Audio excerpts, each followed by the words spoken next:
This car you're familiar with, the Bugatti Veyron, the Concorde of the road. The meeting point for the most amazing collection of numbers.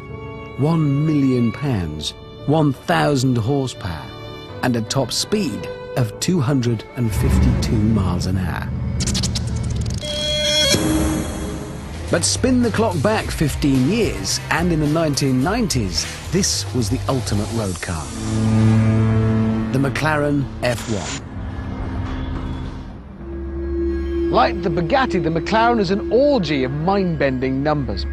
It was the fastest with a top speed of 240 miles an hour. It was the most expensive, costing £500,000 in 1993. And like the Bugatti, the McLaren was built utterly without compromise.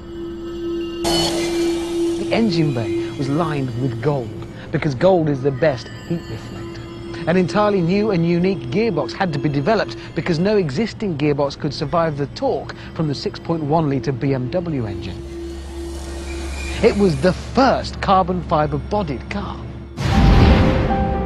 But although these cars have so much in common, the McLaren and the Veyron are actually poles apart.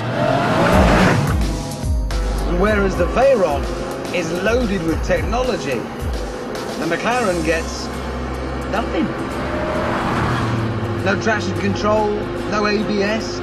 Its gizmo cupboard is completely bare.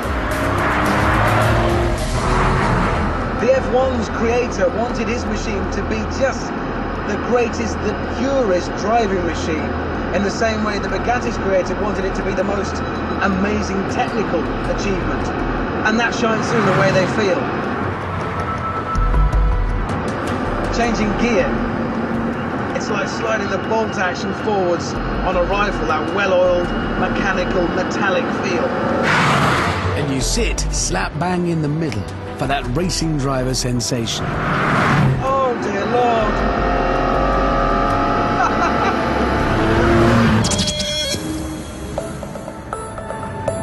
Okay, what I shall do now is climb out of the McLaren F1 and get into the Bugatti Veyron.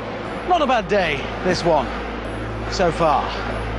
Right, to business. Because for the first time ever, these titans will now go head-to-head in a 1-mile drag race. I shall be in the Veyron.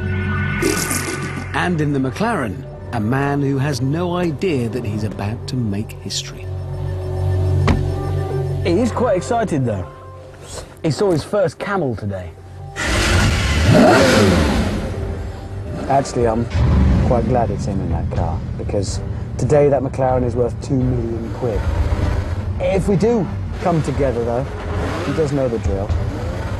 Run and meet at the border.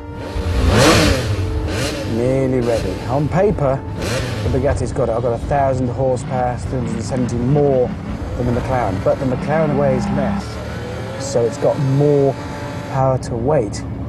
0 to 60, the Bugatti should have. I don't know. This is the real world. We'll have to see what happens. 3,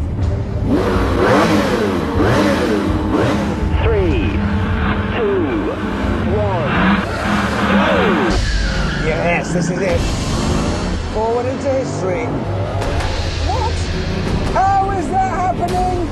How is that happening? The old pretender is still there. It won't give up its crown. It's now doing 240 kilometers an hour. Come on, Bugatti. We're going to get a reeling him in. 1,000 horsepower. There's no way past that. I'm going to take it. Yes! 300 kilometers an hour. 320 kilometers an hour.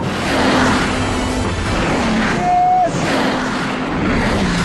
320, and I have clearly taken it. The Bugatti takes the prize.